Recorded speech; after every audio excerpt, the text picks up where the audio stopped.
Yeah, as everyone knows, Barry Manilow is my favorite. Thank you very much. Barry Manilow, everybody. A quick look at traffic. An accident now, Cap City Freeway westbound. And slow going now, westbound 80. Westbound 80 at Reed Avenue. Traffic brought to you by ZeroResSacramento.com. They say San Mateo is beautiful this time of year. San Mateo. Now, due to circumstances beyond our control, here is Dan in Sonoma. That was a very unique. I can't believe she did that. I love that. I love that. That was great. That was disrespectful. Emily. That's San Mateo, here we come. That's great. I can't believe it. Hey, if we go to San Mateo to jump off the bridge, there might be somebody there ahead of us. And it's Kennedy, who's running for president, RFK Jr. Oh, I thought you meant Senator Kennedy. No? No, Robert Kennedy. And the reason why is there's a story out of Fox News that some little idiot putz New York judge disqualified him from the ballot because of claims of he doesn't have a residential status, something along those lines here.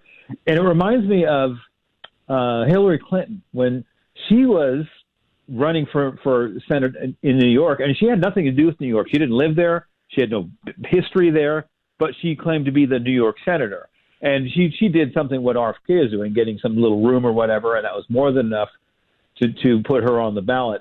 The reason is obvious why they want to get rid of RFK, because he is a threat to the NEPAD's campaign. Because any Democrat that is revolted by this horrible ticket, and it's just it doesn't get any worse than this than Walz and Kamala Harris, they're going to go for Kennedy.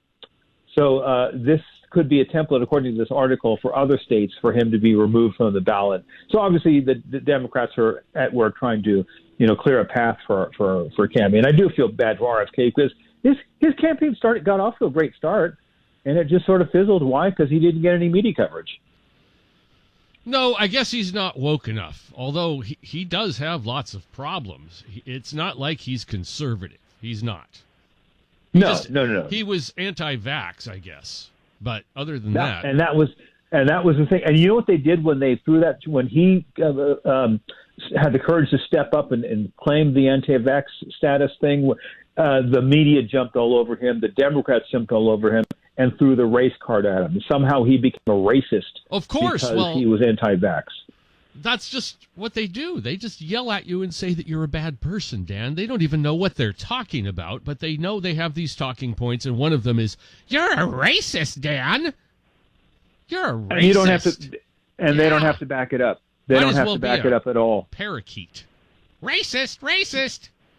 and that's where it goes. That's where it goes.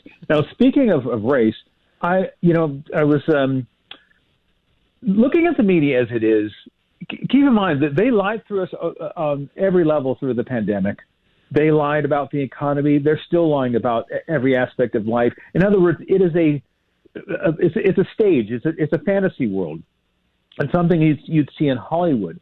So I bring that up because they're projecting that the Kamala Harris ticket is doing just fine. They're moving up in the polls.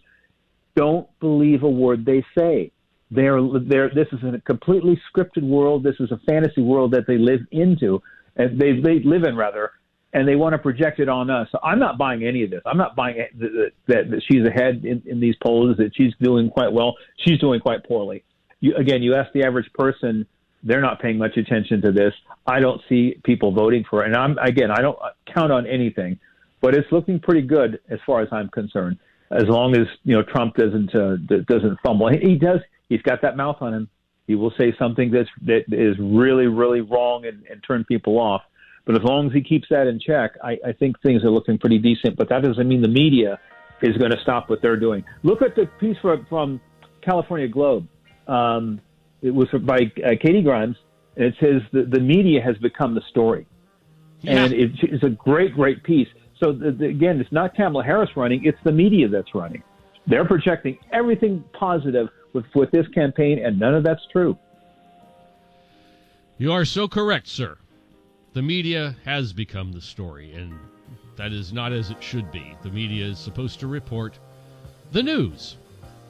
The news. And they don't, and that's why conservative radio is still prominent, because people need the actual news, because they're not being told what's really going on. And again, Republicans, you need to get a clue. They're your enemy. Stop treating them like they're your friend. Yeah. They actually had a real journalist threatened him with jail for doing a news story. You remember the abortion scandal when they were trying to sell the body parts? Oh, yeah. That was a while ago. Oh, yeah, that was a good 10 years ago. Charlie Kirk was talking about it because he was reminding people we need to go on the offense when it comes to some of these issues like abortion. You know what? We don't have time, but let's talk about that interview with Byron Donalds with Put Stephanopoulos the other day. I was going to talk about that, but let's talk about that tomorrow. That was a great story and a great way to respond to the media. Good idea, Dan. But I must go. I have to put Emily in the punishment room for dissing you. So we'll talk to you later. Thanks, bud. Take care. It is 23 after 7. I've been asking myself why I'm in such a positive mood today. I was driving into work thinking, none of the